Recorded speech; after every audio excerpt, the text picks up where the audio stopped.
Ya, entonces,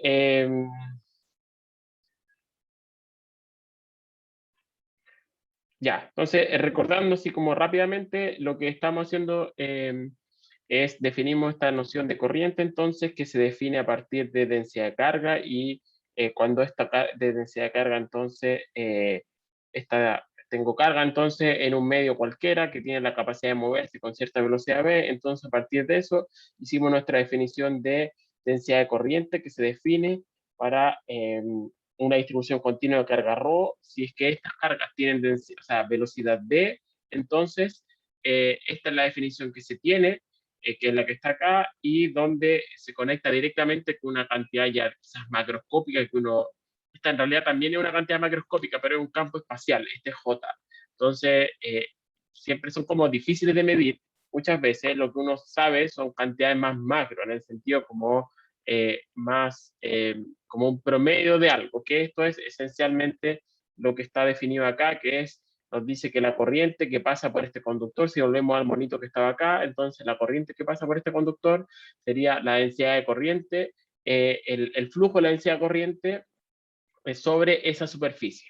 ¿Sí? Entonces, si calculo esa integral de superficie, entonces me da la corriente. Y aquí algo que yo no dije, pero sale de acá, esencialmente, que lo aprovecho de comentar, quizás aquí como un cuadradito aquí aparte, que lo debía haber mencionado y se me fue, en cuanto a cuáles son las unidades de la densidad de corriente. Mirando esta expresión, a ver, usted, si bien aquí fue también una definición, pero ustedes ya están grandes, ya vieron, pasaron su curso de circuito y todo. ¿Cuáles son las unidades de medida de la corriente? ¿Cuál es la unidad de medida de corriente?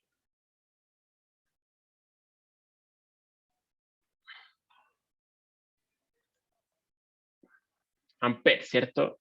Exacto. Entonces, sabemos que esto se mide en ampere. Y por el otro lado, el lado derecho, ¿qué es lo que tengo? Tengo esta densidad de corriente, que es la que quiero descubrir en qué unidades se mide. ¿Sí? Esa es la, digamos, esta es la incógnita por ahora. Pero además tengo este elemento de área. Si es un elemento de área, entonces se mide cuáles son en el Sistema Internacional de Unidades. Las unidades son, esto se mide claramente en metros cuadrados, ¿cierto? Entonces, el lado izquierdo tengo que esto es ampere, y por el lado derecho tengo que esto es metros cuadrados. Por lo tanto, de eso se concluye que en cuanto a las unidades se refiere, eso, las unidades de J son ampere partido por metro cuadrado. O sea, A dividido en metro cuadrado son las unidades de esta densidad de corriente. ¿Sí? Y aquí de pasadita, o sea, como que definí también, si ustedes quieren, cuáles son las unidades de corriente. ¿Sí? Así que eso era algo de lo que me había faltado, digamos. Ya, entonces después vimos la famosa ecuación de continuidad, les prometí hacer un calculito en la clase hoy día que tiene que ver con esto que está acá. Pero entonces, algo en lo que nos vamos a apoyar ahora entonces es lo siguiente, que es la famosa y emblemática ley de Ohm, pero ahora vista desde el punto de vista de campos. ¿Sí? Entonces, ¿qué es lo que vamos a hacer para definir esto? Entonces, vamos a hacer así como esquemáticamente. ¿Qué es lo que vamos a hacer para definir nuestro campo? Entonces vamos a agarrar, digamos como que tengo un conductor tal cual está aquí, como siempre vamos a suponer de que tengo cargas positivas, que son las que se mueven.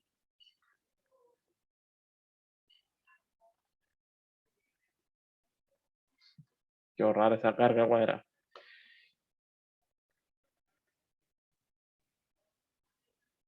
¿Cierto? Y vamos a decir entonces que esas cargas esencialmente tienen un campo de velocidades dado por, voy a decir, B, que depende de la posición, y también potencialmente el tiempo. ¿Sí? Si es que las cargas se mueven con una velocidad que va de izquierda a derecha, entonces yo, así como con las manos, y naturalmente puedo saber de que, y dado que esto ahora lo voy a poner más explícito, estas voy a decir que todas son cargas positivas. Son todas cargas positivas. Eso es lo que estamos definiendo como la corriente, como el movimiento de cargas positivas. Sí, eso es al menos por definición. Entonces, si tengo que estas que son cargas positivas se mueven hacia la derecha como está acá, entonces claramente lo que tengo que tener es que el campo eléctrico se mueve, o sea, el campo eléctrico debe ser para la derecha de esa forma que está ahí. ¿Sí? Entonces eso es lo que tengo. Sí o sí, el campo eléctrico se mueve de acuerdo, o sea, el campo eléctrico tiene que ser para la derecha porque estas son positivas y las cargas positivas se mueven en la misma dirección que el campo eléctrico. Entonces ahora la pregunta es, dice, previamente,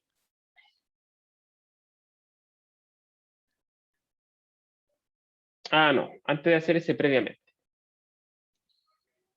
Eh, la pregunta ahora, ¿qué dirían ustedes que ocurre si es que yo tengo una pregunta, así que me respondan como que les dice la intuición?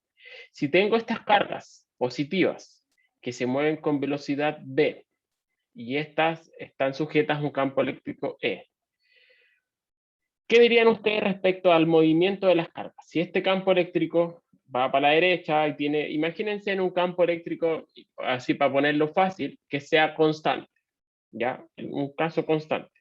Entonces, si es que el campo eléctrico es constante, ¿qué pasa con la velocidad de las partículas?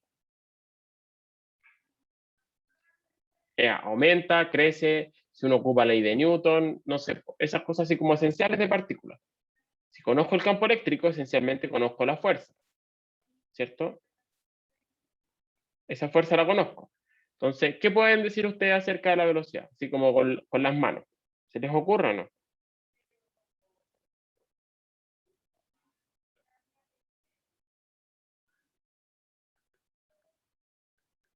Chiquillos, no tengan miedo en equivocarse. Si esa es la gracia de la pregunta.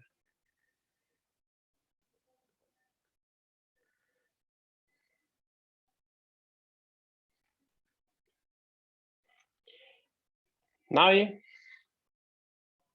Ya. En la práctica lo que ocurre es que la velocidad en verdad es proporcional al campo eléctrico, donde mu, perdón, es lo que se llama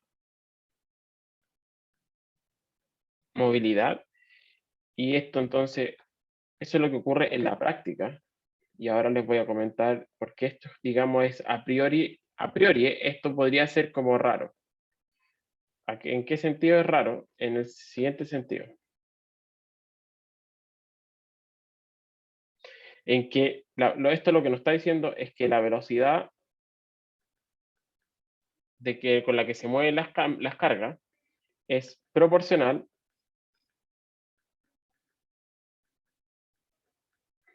al campo, ¿cierto? Eso es lo que nos está diciendo. Y eso lo raro es que, en otras palabras, me está diciendo que finalmente la velocidad es la proporcional al campo y no la aceleración es proporcional al campo. ¿Por qué eso es raro? ¿A qué me refiero? Si yo me preocupo por una carga que está para allá y está sometida a un campo eléctrico, entonces el hecho que esté sometido a un campo eléctrico quiere decir que si esto es una carga Q, entonces la fuerza a la que se ve sometida es Q por E, ¿cierto? Y si ocupo la segunda ley de Newton, me dice esto es igual a M por A. Y por lo tanto, de aquí puedo concluir entonces que la aceleración en verdad es Q partido por M por el campo eléctrico. Eso sería si yo aplico directamente. Se me fue todo, vaya. Perdón. Eso sería si yo aplico directamente, lo voy a escribir mejor.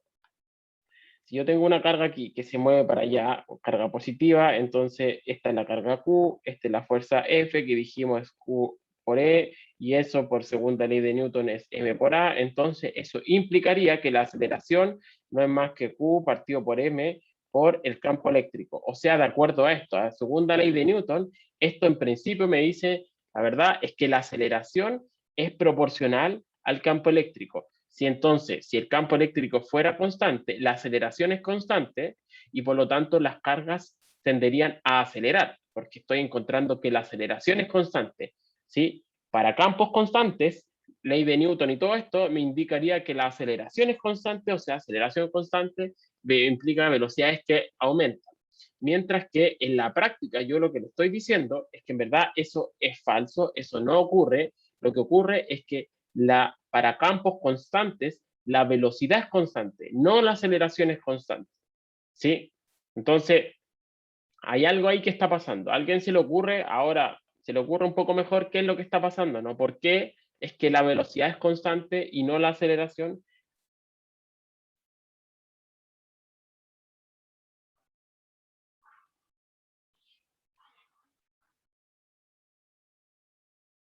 Ya, pues chiquillos, espero que participen un poquito, ¿no? Siempre me quedo sin ninguna respuesta.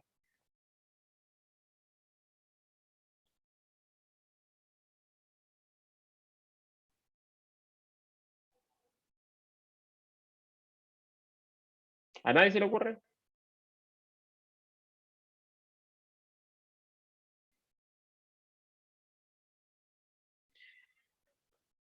Bueno, lo que está ocurriendo es lo siguiente.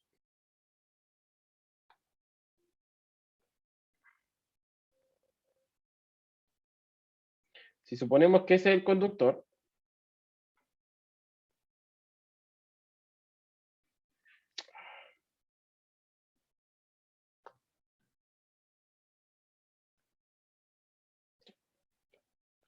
si suponemos que ese es el conductor, entonces lo que está ocurriendo es lo siguiente. En verdad, lo que ocurre para una partícula, por ejemplo, que está por acá, es que esta se ve enfrentada a, uno dice, esta está bien, hay un campo eléctrico que apunta hacia la derecha, ¿cierto? Que apunta hacia la derecha, como estoy mencionando. Entonces lo que está ocurriendo es que esta partícula se tiende a mover para acá, ¿sí? En ese tramo. Pero acá se encuentra con algún, no sé, algún obstáculo en el camino debido a las propiedades del material, se encuentra con algún obstáculo y después se devuelve un poquito para acá y después se encuentra con otro obstáculo o más que nada porque empieza de nuevamente el efecto del campo eléctrico a hacerse notar y se mueve entonces para allá. Aquí, después nuevamente otro obstáculo y después se mueve por acá. Después así. Entonces, en promedio, la partícula efectivamente se mueve o sea, se mueve de izquierda a derecha, pero lo hace, la verdad, mucho más lento que si es que no hubiese nada. Esto es lo que estoy considerando acá, porque esto es realmente, digamos, incorrecto. No es incorrecto porque la segunda ley de Newton esté mala, porque eso es universal. Lo incorrecto es asumir que la única fuerza que está presente es esta. La verdad es que no es la única fuerza que está, a la que se ve sometida una carga en un material, sino que se ve sometida a un montón de obstáculos de interacciones con el medio mismo, ¿sí? Con choques, en fin. Entonces, eso hace que la verdad es que en la práctica, que la gente ha observado lo que es consistente con las observaciones, es que la velocidad no es la aceleración la constante, sino que la velocidad es la constante. Y efectivamente la velocidad resulta ser proporcional al campo eléctrico, donde la constante proporcionalidad es esta constante que se llama movilidad. ¿Sí? Entonces, eso es lo que está ocurriendo así como bien con las manos. Entonces, ahora si uno dice, recordando que J lo habíamos definido como ρ por B, entonces si es que lo reemplazo tal cual lo que tenía acá, entonces voy a tener que J es simplemente ρ por esta constante que llamé movilidad por el campo eléctrico, ¿sí? Y eso entonces, otra forma de escribirlo, es decir, J es igual a G por el campo eléctrico, donde G es lo que se llama G es lo que se llama entonces conductividad del material y se definió como, en este caso, como simplemente ρ por mol.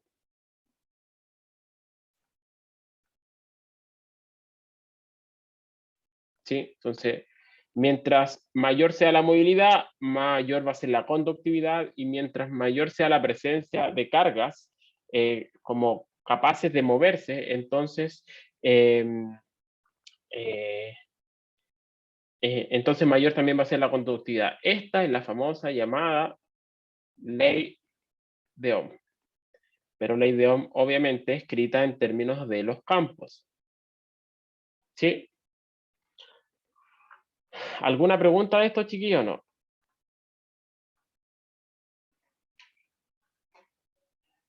Profe, yo tengo una pregunta. Sí, dígame. Entonces, es como que no alcanza a acelerar porque los choques como que lo paran. Entonces, ahí Sí. es como que siempre tiene la misma velocidad. Es por eso. Exacto, exacto. En verdad Mm. lo que ocurre es como que acelera, pero en tiempos muy, muy cortitos, así, pero extremadamente corto. El tiempo como de vuelo que se llama, eh, o el camino libre medio, hay distintos nombres, entre que la partícula empieza a acelerar hasta que se encuentra con un obstáculo y choca, es muy, pero muy, muy cortito en los materiales como reales. Entonces, eso hace que en las escalas de tiempo que uno es capaz de medir esto, uno lo ve a la larga, lo ve como una velocidad constante. La velocidad efectivamente de la partícula la ve como constante.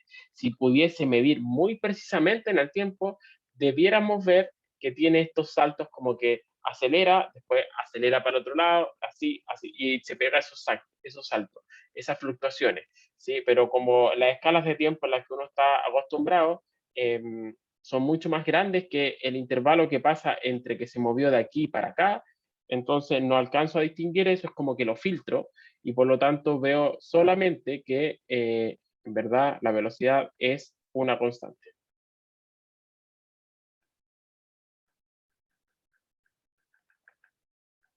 Sí, ya, entonces esto es lo que nos dice la ley de Ohm, pero ahora escrita en términos de campos. Esto es exactamente, si a partir de eso, quizás se los puedo como, eh, a ver, denme un segundo, a ver si lo puedo hacer rápido o no.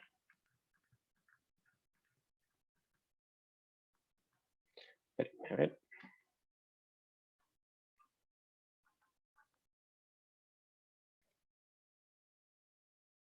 Que lo tengo hecho más adelante. Así que ya, después les voy a demostrar, que pensé que no lo tenía hecho ahora, eh, que esta ley es, como le había mencionado la clase pasada, en verdad esto es equivalente a cuando uno escribe delta B igual I por R. Vamos a ver cómo sale desde acá, cómo podemos demostrar esta ley que uno conoce como en términos de estas cantidades más macro para los distintos materiales.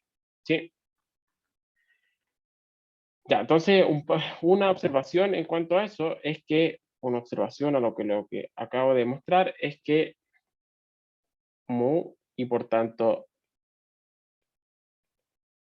G, la cantidad que llamamos conductividad, dependen de la temperatura.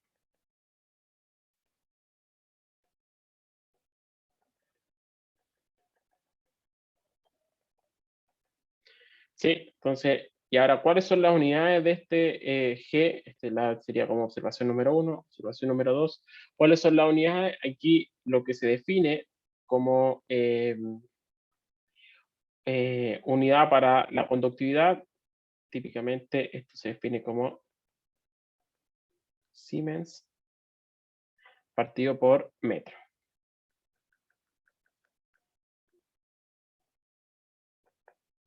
¿Sí? Y esto se escribe simplemente como S partido por M. ¿Sí? Pero usualmente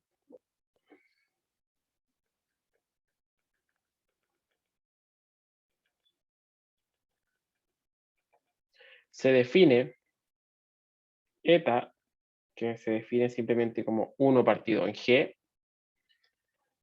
y esto se llama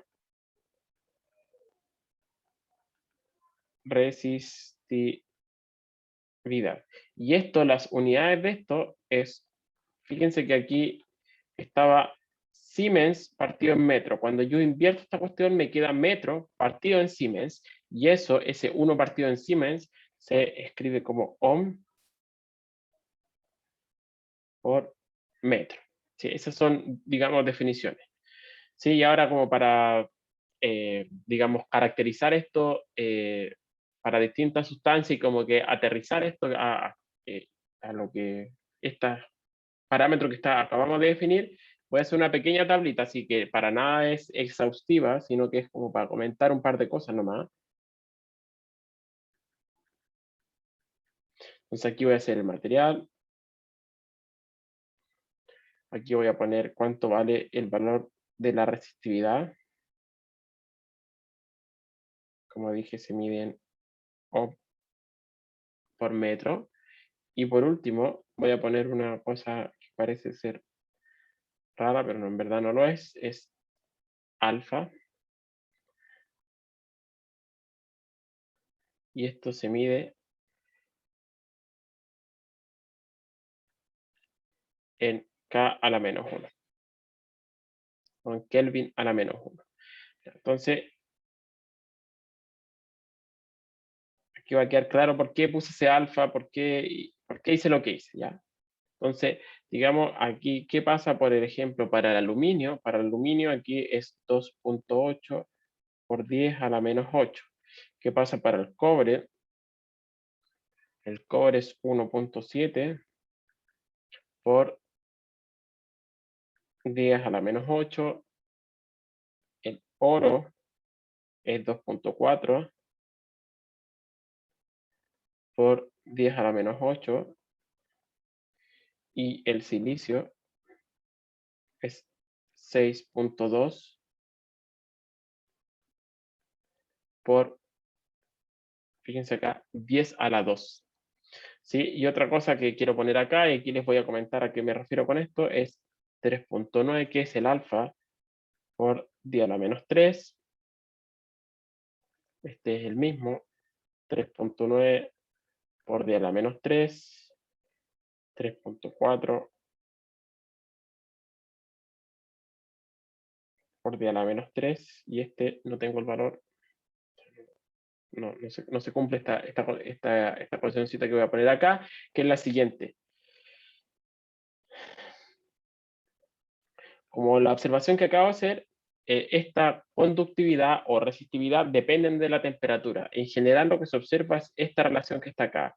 Voy a tener que existe una relación lineal entre el cambio de temperatura y la resistividad. Sí, esto típicamente se mide a estos valores que están acá, en verdad sería como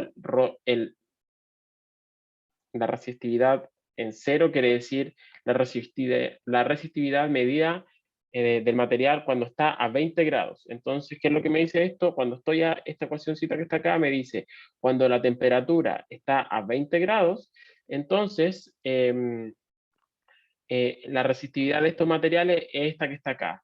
Cuando empiezo a aumentar la temperatura, fíjense que al aumentar la temperatura, el valor de este eta, si ustedes quieren ahora lo voy a poner eta como función de la temperatura, entonces depende de esta forma, depende linealmente del valor de la temperatura. Aquí voy a poner explícitamente, T es la temperatura del material. ¿Sí? Entonces me dice que a medida que aumenta la temperatura del material, la resistividad empieza a aumentar. Sí, por eso que son tan importantes muchas veces, queremos mantener la resistividad que no cambie brutalmente, y por eso que son tan importantes en algunos sistemas estos disipadores o algún sistema de enfriamiento para mantener la resistividad a raya y no disipar mucha energía, que no cambien las propiedades ni de la corriente, ni una cosa que cambie drásticamente. ¿Sí? Entonces, si yo graficara ahora ese eta que está acá, esencialmente lo que uno observa es que esto sigue una ley lineal, tal cual, perdón, una ley lineal de ese estilo, donde esto aquí parte en eta sub 0, eso sería básicamente. ¿Sí? Entonces, esto por eso es que me dice que esto aumenta linealmente con la temperatura. ¿Sí? Por eso es que también es importante no solo saber la resistividad de un material así como a cierta temperatura estándar, sino que también saber este coeficiente que está acá, que no sé si tiene algún nombre o no, pero es el que me resalta la dependencia de este coeficiente eta, o sea, la resistividad con la temperatura. Tiene que ver con la pendiente de esta recta. Hay materiales que cambian mucho la resistividad con la temperatura y otros que cambian muy poquito. En ningún caso se mantiene constante, de hecho, pero que puede cambiar más o menos rápido con la temperatura dependiendo de este valor de la constante alfa que está ahí. ¿Sí? ¿Se entendió? ¿Alguna pregunta? No. Y aquí fíjense que otra cosa, fíjense lo que cambia en esto. Esto en general yo los podría catalogar tanto el aluminio, cobre y oro como súper buenos conductores. Cambian, hay diferencia entre ellos que están dados por estas cuestiones, pero están todos en el mismo orden de magnitud. Esto me dice, me sirve harto para comparar lo que sería un material que conduce fácilmente la electricidad o no. Entonces fíjense acá la resistividad es del orden de día a la menos 8 en los 3 casos que puse y después cuando saltamos al silicio día a la 2. Hay 10 órdenes de magnitud de diferencia en esta cantidad que me describe la facilidad de un material para conducir cargas. ¿Sí? Entonces, para eso es que ahora tenemos como que concretamente una forma así, bien directa de poder decir, este material conduce bien, este no. Podemos decir, cuando antes habíamos mencionado el tema de aislantes, conductores, sí, conduce bien, conduce mal, pero no teníamos en realidad una forma de discriminar o de cuantificar qué también lo hacen o cómo separar estos dos grandes conjuntos de materiales. Ahora, con estos parámetros que acabamos de definir, llamado resistividad, sí tenemos esa posibilidad. Entonces, puedo ir a un laboratorio, hago los experimentos, hago las medidas de corriente, ocupo ley de Ohm y puedo entonces separarlo y hacerlo como de manera sistemática. ¿Sí? ¿Alguna pregunta o no?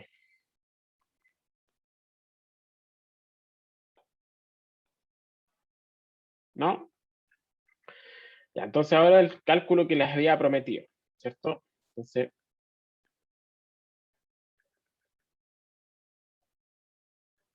entonces, ¿qué es lo que vamos a hacer? Como ya vimos la clase pasada, vimos la ecuación de continuidad, ¿cierto? Que una forma de escribirla es escribirlo, dejar la divergencia de J en un lado y escribir que esto vale menos de ρ a de t por el otro. Eso es lo que nos decía, ¿cierto?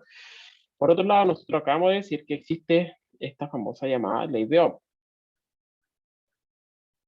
¿Qué nos dice la ley de Ohm? Por otro lado, nos dice que J es igual a G por E, ¿cierto? O sea que es proporcional al campo eléctrico. ¿Sí? Por lo tanto, si reemplazo esa expresión en la ecuación anterior, entonces me queda que G y asumo que la conductividad es constante, no depende de la posición, entonces me queda que la divergencia de E es menos de ρ a de t, ¿cierto? Pero por otro lado, ley de Gauss,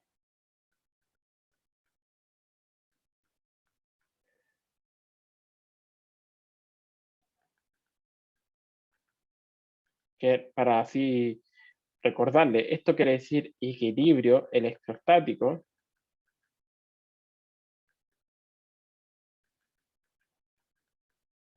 ¿qué me dice? Me dice la divergencia de E, o sea, la famosa ley de Gauss, no es más que ρ partido por epsilon. Por lo tanto, si ocupo, ahora tengo, recapitulando, lo que hice fue, a partir de la ecuación de continuidad y de la ley de Ohm, si reemplazo SJ ahí, obtengo esa tercera ecuación que está escrita ahí. Si ahora ocupo por otro lado la ley de Gauss, entonces sé exactamente cuánto vale esa divergencia. Y por lo tanto, si reemplazo ahora este valor que está aquí, o sea, ese ρ partido por E, ahí en esa ecuación, reemplazando, se tiene que de ρ a de t más G partido por epsilon por ρ es igual a 0. ¿Sí? Entonces llegamos, fíjense que usando ley de Ohm, ley de Gauss y ley de continuidad, encontramos una ecuación de cómo cambia la densidad de carga como función del tiempo. Y ojo, esto es una ecuación diferencial, pero en verdad es súper simple porque es una ecuación diferencial que solo depende del tiempo. Tengo este factor que está acá, es trivial. La integración, sí, lo vamos a hacer, porque en realidad es muy directo, así que no es súper fácil integrar esta ecuación. Entonces, ¿cómo lo hacemos? Uno dice, eso es lo mismo que escriba de ρ a de t es igual a menos g partido por epsilon por ρ, por lo tanto me queda de ρ a de ρ es igual a menos g partido por epsilon por dt y ahora integro, ¿cierto? La integral de 1 partido en ρ, que es lo que es logaritmo natural, ¿cierto? De ρ al lado izquierdo, me queda el logaritmo natural de rho al lado izquierdo, y por el otro lado me sale un factor constante, me queda entonces menos gt partido por epsilon más una constante, y eso ahora sí lo invierto, entonces me queda que rho de t no es más que a por e a la menos gt partido por la permitividad. Entonces, ¿qué es lo que encontramos? Ah, y otra cosa, otra forma como elegante de poner esto, es decir, rho de t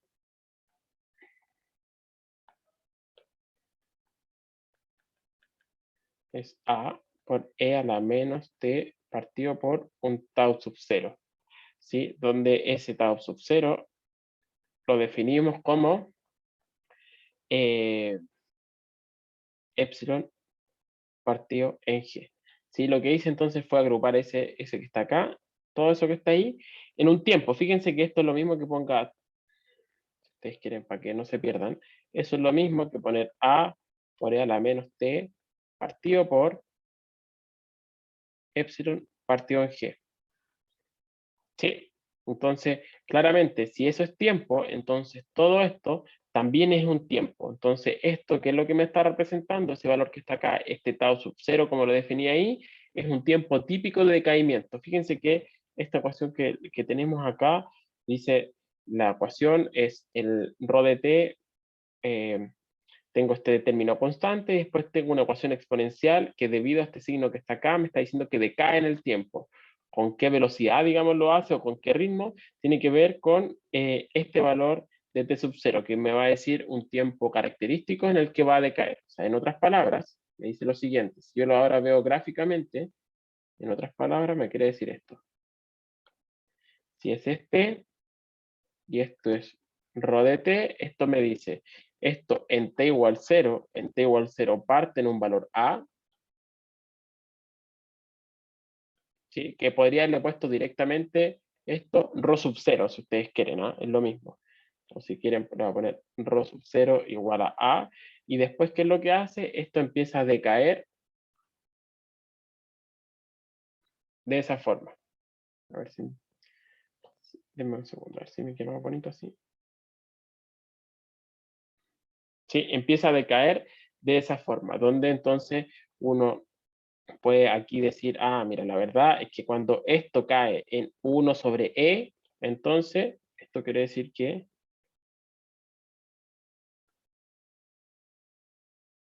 de eso es t sub 0, básicamente, ¿sí? Y representa, como dije acá, representa un tiempo típico de decaimiento.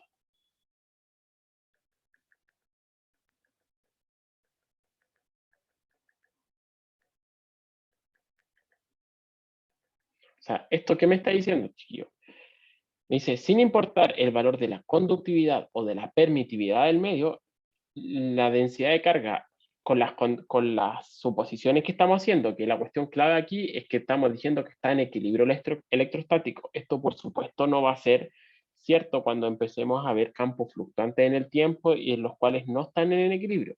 Pero en equilibrio electrostático, entonces el hecho de que ocupemos esta ley de Gauss hace que finalmente la densidad de carga siempre, siempre, siempre decaiga en el tiempo. Eventualmente siempre se va a ir a cero.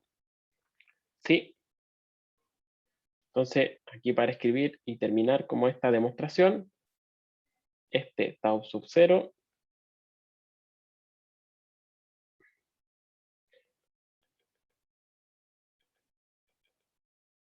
representa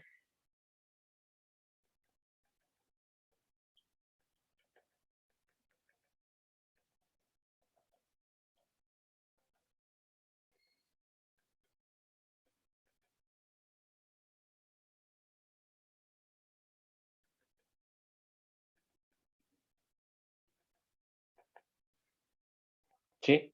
Y la cosa, como digamos, más bonita de esto es que, por ejemplo, si damos qué pasa para el cobre, lo que tenemos es que este tau sub 0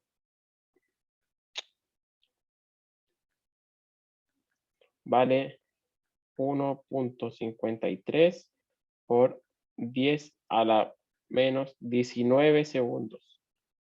O sea, se dan cuenta aquí que es extremadamente pequeño, ¿sí? Entonces me dice que, en otras palabras, si lo hacemos el grafiquito de nuevo, que en verdad, si este es tiempo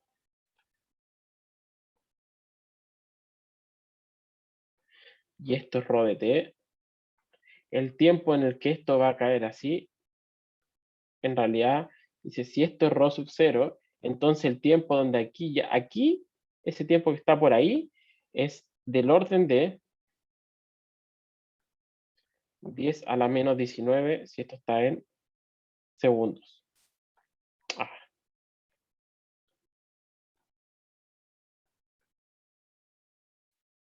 ¿sí? O sea, es extremadamente chico. Se dan cuenta que es muy pequeñito. Finalmente, lo que uno alcanza a ver acá siempre es que la densidad de carga es 0,000. Y por eso, volviendo al comentario que me hacía, creo que fue, no sé, Paulina, ya no me acuerdo quién fue, Paula, de la ecuación de continuidad que teníamos esto en verdad, este término, por lo tanto, va a existir.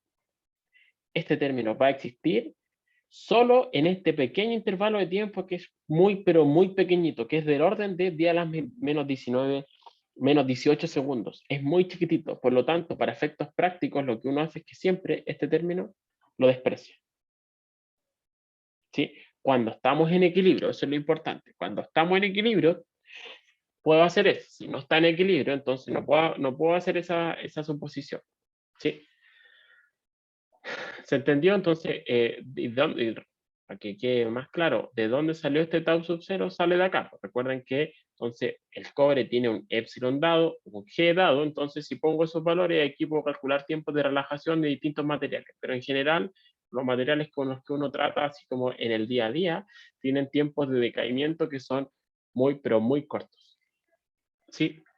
O sea, rápidamente esto se hace cero. No es siempre, pero el tiempo donde es distinto de cero es... O sea, ¿qué quiere decir de otra forma? Si aparece una carga al interior del material, por alguna fluctuación, por alguna cuestión rápida, así con extremadamente rápido, se va a ir a cero, ¿sí? Quiere decir como que esencialmente se van a los bordes. ¿Sí? ¿Se entendió? ¿Alguna pregunta?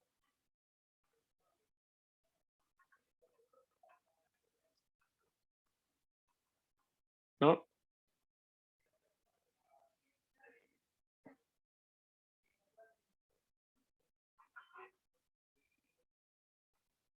Ya. Entonces ahora veamos, para como terminar con esta parte, el concepto de resistencia.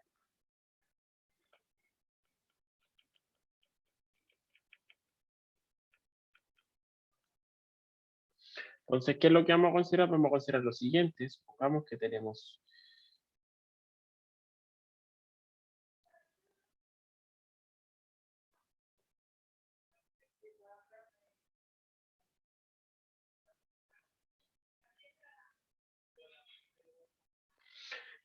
algo así. Entonces voy a considerar como un pedacito de conductor. Voy a decir que esto tiene cierta área A, ¿sí? Que esto tiene longitud L.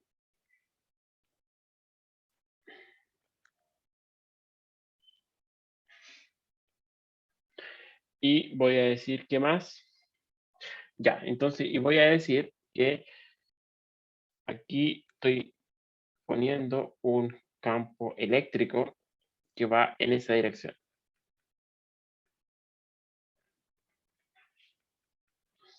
Ya. Entonces, eso es lo primero que voy a hacer. Voy a suponer que tengo esas condiciones. Tengo un conductor de esas características, de esas dimensiones, con esa geometría, y voy a estar poniendo un campo eléctrico. Entonces, dado que nosotros ya conocemos ley de Ohm, entonces la ley de Ohm me dice, si el campo eléctrico va para allá, va hacia la derecha, entonces la densidad de corriente también va hacia la derecha, ¿sí? Porque lo que nos dice esta ley como experimental, es una ley puramente experimental, es que el campo eléctrico y la densidad de corriente son proporcionales, paralelos, si es que el campo va para allá, la densidad de corriente va para el mismo lado y son paralelos. ¿Sí? Entonces, eso sale solamente de ley de Ohm. ¿Sí? ¿Qué más? Ya, entonces, supongamos por otro lado que ahora el campo eléctrico es constante. Entonces, vamos a suponer de que el campo eléctrico es una constante.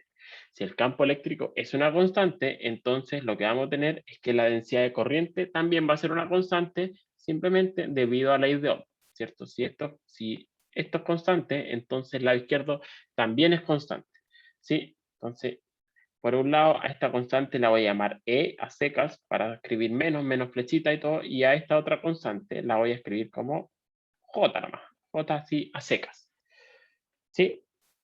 Ya, entonces. Sigamos.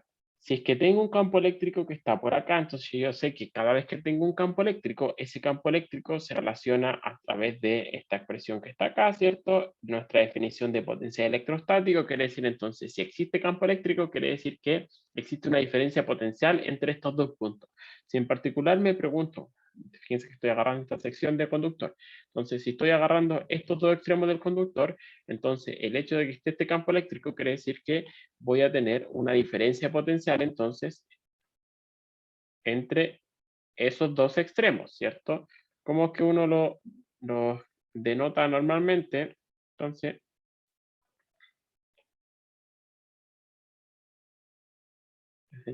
ese positivo y ese es el negativo, ¿cierto? Entonces voy a tener que este es delta B, ¿sí? Recuerden que las cargas, para entenderlo, si el campo eléctrico va para allá, quiere decir que las cargas positivas se mueven de izquierda a derecha, ¿cierto?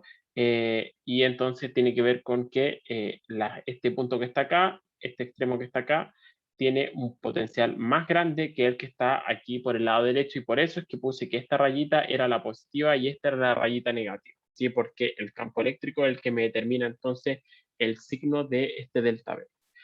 Ya, entonces, con todas esas como definición del problema que vamos a resolver, entonces ahora calculemos rápido, que ahora ya con eso va a salir más rápido. ¿Cuánto es esta diferencia potencial? Si me voy por definición me dice, eso no es más que E punto dl, ¿cierto? Y por lo tanto, dado que el campo eléctrico dijimos que era una constante, entonces si en esta zona el campo eléctrico es constante, esta integral es trivial, porque dado que conozco también el largo, eso me queda simplemente como E por L. ¿Sí? Además, ¿qué pasa para la corriente? La corriente, ¿cómo se define? La corriente, recuerden que se definía como la integral de J.ds. Pero nuevamente, ese sería mi elemento de superficie, yo tendría que integrar en esta área A, ¿cierto? Pero nuevamente, si es que estoy en el régimen donde el campo eléctrico es constante, entonces J es constante, entonces esta integral me sale trivial. Simplemente va a ser, como esto es constante, sale la integral, y la integral de este ds no es más que el área del conductor. Por lo tanto, esta corriente no me queda más que sea J por el área, ¿cierto? Y por ley de Ohm, eso implica que si J es G por E, entonces me queda que es G por E por área, ¿cierto? ¿Sí o no? Entonces estamos casi listos. ¿Por qué? Porque ahora yo sé cuánto vale el campo eléctrico, reemplazo de esta ecuación que está acá, eso me dice que es igual a eso que está acá, entonces si reemplazo,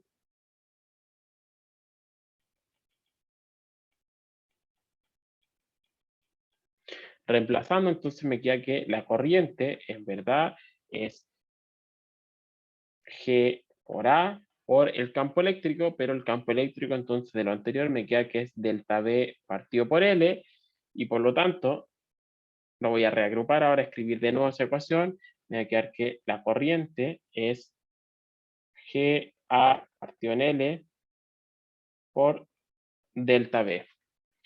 ¿Cómo es que se llama todo esto?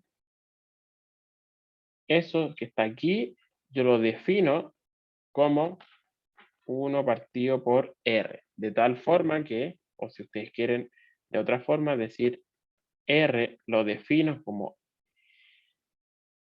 1 partido en G por L partido en A, que es lo mismo usando la definición de resistividad, que sea L, o sea, eta, perdón, por L partido en A.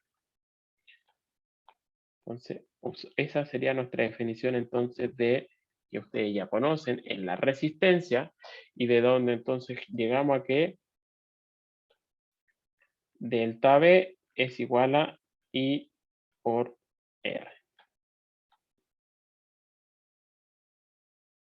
Por eso es que, o sea, con esto concluimos la demostración de decir que el hecho que tengamos esto, todo salió de ahí y de las definiciones y de las relaciones ya básicas entre voltaje y campo eléctrico, densidad de corriente y corriente. Entonces, usando este hecho que es clave, entonces demostramos que eso implicó naturalmente que delta B es igual a I por R, que es lo que uno conoce, ¿cierto?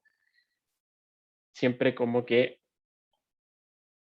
ya sabemos que esto es la ideón, pero ahora escrito en términos de estas cantidades que uno está más familiarizado, ¿cierto? Recuerden que esto escrito de otra forma es decir que en realidad el voltaje es proporcional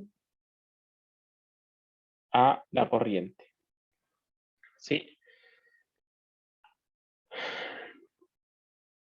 Denme un segundo, quiero ver hasta dónde llego hoy día.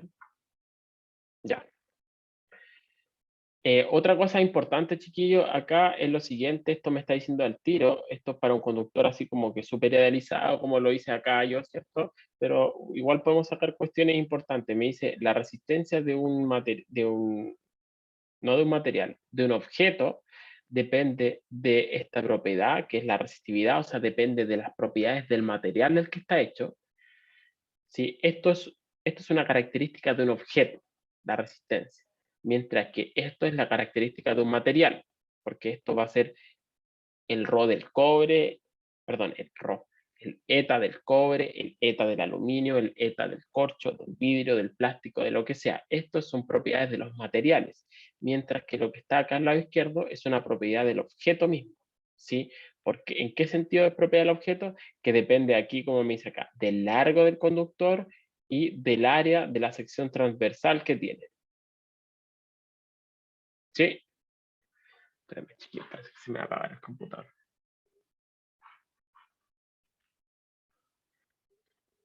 Dame un segundo que se me va a apagar.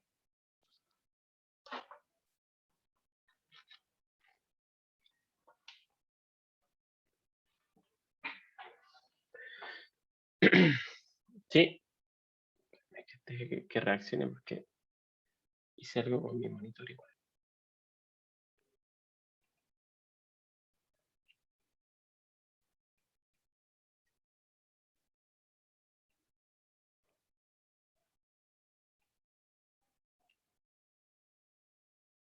Ya, se entiende la diferencia entre resistividad y resistencia, ¿no? Esto sería el R,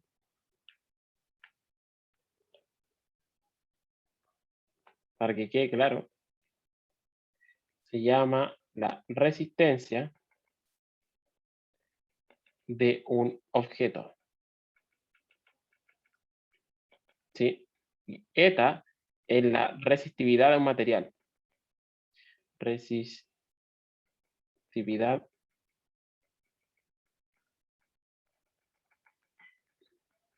¿Sí? Dos objetos distintos podrían tener la misma resistividad. Por ejemplo, si estoy considerando este objeto, aquí, ese, y uno que sea así mucho más largo.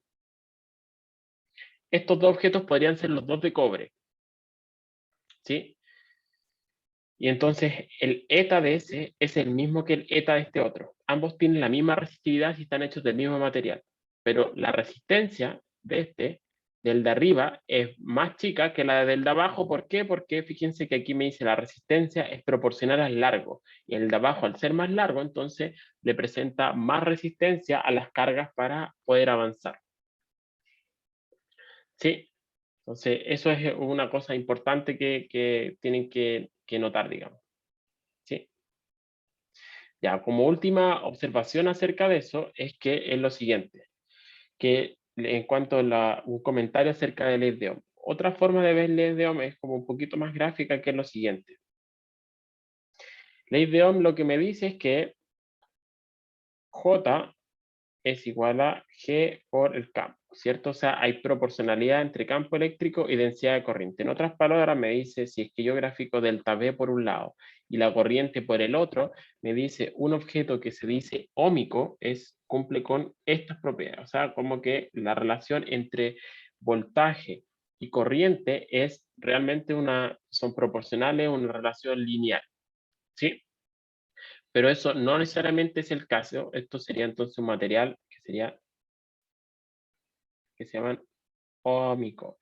¿Qué pasa si yo ahora dibujo un material que sea no óhmico? Sería algo que perfectamente puede ser así, ¿sí? Donde la relación no es lineal, ¿sí? Si la relación entre corriente y voltaje no es lineal, quiere decir entonces que la relación entre J y campo eléctrico tampoco es lineal, ¿sí? Entonces podría ser, por ejemplo, el caso, un material óhmico podría cumplir con que si es óhmico, nosotros sabemos que nos dicen que la velocidad es proporcional al campo eléctrico, ¿cierto? Pero si es que a lo mejor es no óhmico, podría ser el caso que a lo mejor la velocidad o el módulo de la velocidad sea proporcional al campo eléctrico al cuadrado, ¿sí? Aquí es lineal la relación, pero acá es cuadrática, entonces perfectamente podría ser algo así.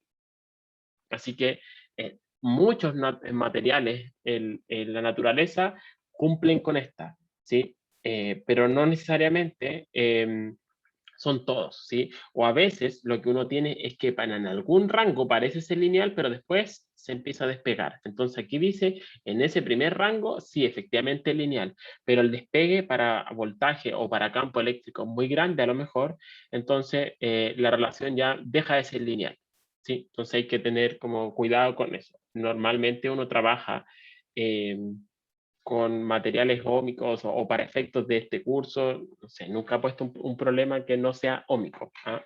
Pero eh, puede ser. Sí, y por último, algo así un poco más generalmente, en cuanto a la definición de, esto sí les tiendo a preguntarlo, es lo siguiente. ¿Cómo se define la resistencia así de manera mucho más general? Nosotros la vimos como que en este caso así como que súper bonito y elegante, donde salió este G, A y L, ¿cierto? Pero si uno se fija, al final salía de relación entre la corriente por un lado y el voltaje por el otro, ¿cierto? Y si uno se acuerda que voltaje es esto y corriente es esto otro, entonces de manera general para un material cualquiera, para un objeto cualquiera, se define de la siguiente forma.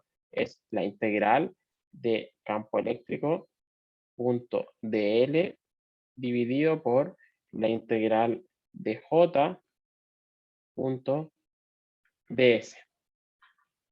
¿Sí? Y esto no es más que si es que ocupamos la ley de Ohm y decimos que la ley de Ohm se cumple, me queda E.dl. Fíjense que esto lo que arriba es voltaje partido en corriente. Eso es corriente, lo de arriba es voltaje, así que por eso es que resistencia se define así, pero ahora es definido en términos de campos. Y esto es, si es que la conductividad es constante, entonces de E.ds. ¿Sí? Son dos formas como de definir o sea, una forma quizás más elegante, quizás, de definir eso que estaba ahí. ¿Sí? Entonces, ¿a qué me refiero? En que ahora, por ejemplo, ustedes podrían, si yo les doy un problema que es así, y otro conductor que está por acá, entonces les digo, como tal cual el problema que vimos de las condiciones de borde, calculamos la capacitancia cuando acá tengo un material de permitividad epsilon, ¿cierto? Y les dije, mira, aquí tengo una diferencia potencial delta V, eso quiere decir que el campo eléctrico iba de cierta forma, radialmente, en este sistema. Entonces, si ustedes conocen el campo eléctrico en todo el espacio, pueden calcular esta integral, y calcular entonces la resistencia para un sistema cualquiera. Eso es como lo bonito. Por ejemplo, si que hago, voy a hacer el mono un poquito mejor. tengo eso que está acá. Y después tengo esto que está acá. Entonces, y les digo que el campo eléctrico apunta así, tal cual lo vimos en el problema del otro día. Entonces, ¿por qué simplemente aquí a lo mejor puse un campo eléctrico, una diferencia potencial así? Entonces, que esto era delta B y se relacionaba con el campo eléctrico, entonces ustedes usan las condiciones de borde y a todas las herramientas con las que cuentan, entonces calculan eso, porque uno dice aquí, si el potencial está acá, entonces quiere decir que las cargas se van a mover desde el conductor interior hasta el conductor exterior, ¿cierto? Entonces les voy a poder pedir calculen, por ejemplo, la resistencia de este sistema completo, si esto tiene largo L, por ejemplo. Esto mide L, entonces que calculen la resistencia de ese objeto usando esta definición. Son cosas que ustedes ahora ya pueden hacer. Y por último, así que con esto nos despedimos. Una cosa que creo que es muy, pero muy bonita, es lo siguiente. Entonces, nosotros ya habíamos visto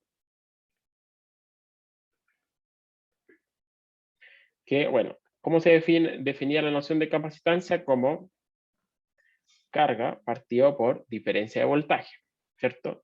Por otro lado, del teorema de Gauss, nosotros, teorema de Gauss, digamos, generalizado, cuando estudiamos capacitancia, ¿cierto? Una cuestión importante en la polarización, ¿cierto? Entonces ahí siempre es más práctico ocupar el teorema de Gauss en su forma como generalizada, que es escrita para el vector desplazamiento. Entonces, este es nuestro teorema de Gauss, de donde uno tiene entonces escrito en su forma integral, uno tiene d.ds, eso es igual a q, ¿cierto? Pero si además el material es lineal, homogéneo e isótropo, lineal, homogéneo e isótropo, entonces eso implica que la integral de epsilon por e punto ds es igual a la carga, ¿cierto?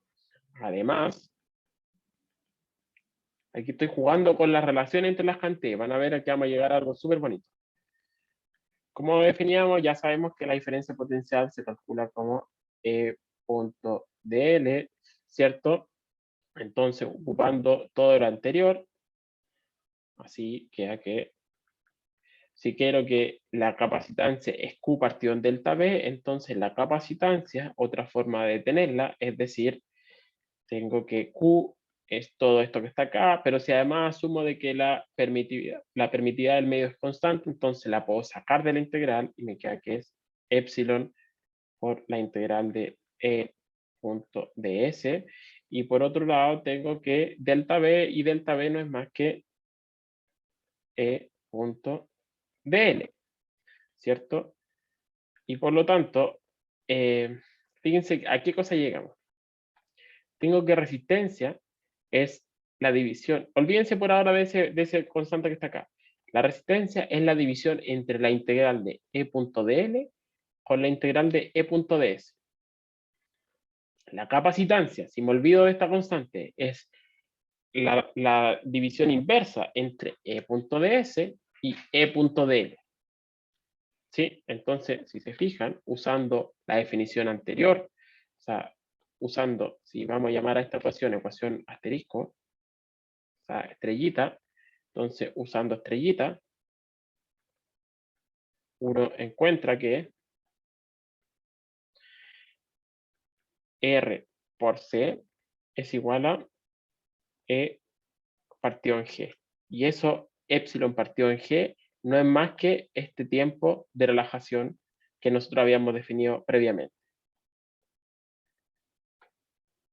Entonces, esto es muy, pero muy bonito, encuentro yo, porque ¿qué es lo que nos dice? Si ustedes son capaces si ustedes conocen la capacitancia de un material, entonces esta relación que está acá nos dice automáticamente cuánto vale la resistencia. Si ustedes conocen la resistencia, esta relación que está acá nos dice automáticamente cuál es la capacitancia. Y fíjense además que aquí nos sale justamente, ustedes yo sé que vieron en su curso de circuitos, cuando tenían estos circuitos tipo RC, tenían una constante característica de carga y descarga, ¿cierto? Estas curvas de carga y descarga que tenían, ¿cierto? Estas como colita de tiburón que se formaban, ¿cierto? Y que tienen un tiempo de carga, de descarga. y salía esa constante luego de resolver la ecuación diferencial y todo eso. Aquí nuevamente aparece, pero de otra manera quizás para mi gusto mucho más elegante, donde nuevamente ahora lo podemos conectar con este tiempo, este T sub C, que es R, o sea, o T sub 0 igual a RC. ¿Sí? O sea, si ustedes justamente multiplican R por C y los transforman en las unidades fundamentales, esto tiene unidades de tiempo y por eso es que, y es este tiempo que está acá, es el mismo tiempo que nosotros calculamos en esta parte. Es exactamente el mismo. ¿Sí? Así que es una relación como súper bonita y elegante que se da ahora usando nuestras definiciones y conectando las definiciones de resistencia y capacitancia. ¿Sí? ¿Alguna duda, chiquillos?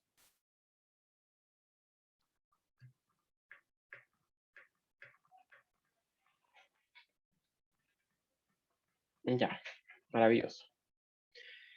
Ya, con esto terminamos, digamos, esta mini unidad que tenía que ver con corriente. Le voy a pedir a Miguel que haga problemas de cálculo de resistencia, digamos, son problemas bien o relativamente estándar, que da una condición de borde, entonces calcular el campo eléctrico y luego de calcular el campo eléctrico que calculen estas integrales y así calculan la resistencia. Sí, existen otro tipo de problemas también en una dirección un poquito distinta que quizás le pida que haga a Miguel también para la ayudantía el próximo martes. Ahora yo sé que ustedes van a estar concentrados en la prueba del sábado, así que eso, pero bueno, para terminar, con esto terminamos esta parte y la próxima semana comenzamos con magnetismo, por fin. Ya, si no hay dudas, chiquillos, no, nada, lo dejamos hasta acá y nos vemos el lunes. Yo les voy a subir, como les dije, la prueba a Ucampus y cualquier cosa, consulta, me la hacen por el foro, porfa, porque como saben, a todos les sirve lo que se pregunta, entonces no me manden mails mejor, pregúntenme por el foro y así todos ven la respuesta, a todos les sirve. Sí, eso. Ya, chiquillos, nos vemos, que estén bien. Chao, Lin.